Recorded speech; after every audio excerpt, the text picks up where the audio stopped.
Hi everyone, in this video I'm going to show you how to find your Bitcoin wallet address in the Coinbase app. Let's get right into it. First of all, you're going to open your Coinbase app and make sure it is updated so that you can follow along with me on the same version. So once you open the Coinbase app, you're going to click on My Asset on the bottom left. And then you're going to scroll down on your assets until you find Bitcoin. Then you're gonna click on it, and at this stage you're gonna click on the receive button,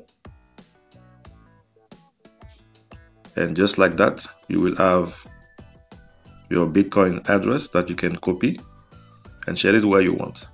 So this is how you find your Bitcoin wallet address on the Coinbase app. If you find this video useful, please give it a like. Thank you for your time and have a nice day.